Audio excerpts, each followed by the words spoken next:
Assalamualaikum warahmatullahi wabarakatuh. Yang saya hormati Profesor Dr. Haji Hasna Faisa RRM Hum sebagai dosen pengampu mata kuliah Bahasa Indonesia dan teman-teman seperjuangan. Perkenalkan, nama saya Dea Rahmazani dengan NIM 215111013.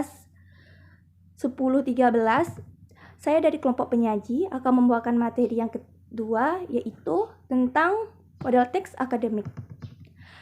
Teks akademik diasosiasikan dengan teks tulis dan teks non-akademik diasosiasikan dengan teks lisan. Teks tulis bukan teks yang dimediakan dengan tulisan. Sebaliknya, teks lisan bukan teks yang dituturkan secara lisan.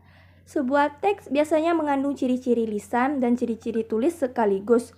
Berdasarkan ciri-ciri, sebuah teks cenderung bergaya lisan, bergaya tulis, atau bergaya di antara lisan dan tulis, menurut Wiranto dan Santosa 2011.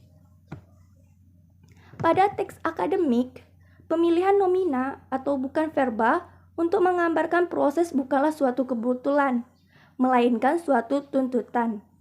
Nomina merupakan salah satu alat untuk mengabstraksi peristiwa sehari-hari menjadi teori.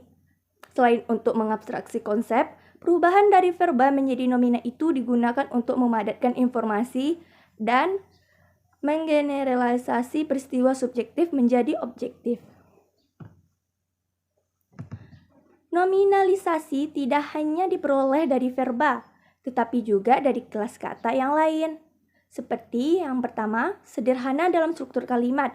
Yang kedua, padat informasinya. Yang ketiga, teks akademik pada kata leksikal. Yang keempat, banyak memanfaatkan metafora, gramatika, dan karenanya banyak mengandung ungkapan yang inkongruent. Yang kelima, banyak memanfaatkan nominalisasi. Yang keenam, banyak memanfaatkan istilah teknis. Yang ketujuh, bersifat taksonomik dan abstrak. Yang delapan, banyak memanfaatkan sistem pengacuan esfora. Yang kesembilan, banyak memanfaatkan proses relasional identifikatif untuk membuat definisi atau identifikasi dan proses relasional atributif untuk membuat deskripsi. Yang 10, bersifat monologis dan untuk itu lebih banyak menggunakan jenis kalimat indikatif dan deklaratif. Yang ke-11, memanfaatkan bentuk pasif untuk memberikan tekanan kepada pokok persoalan yang dikemukakan, bukan kepada pelaku dan akibatnya. Teks akademik menjadi objektif, bukan subjektif.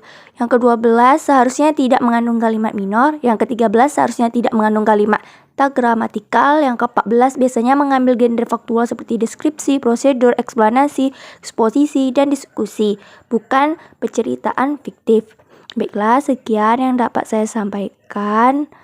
Kurang lebihnya mohon dimaaf. Wabillahi taufiq wal hidayah. Wassalamualaikum warahmatullahi wabarakatuh.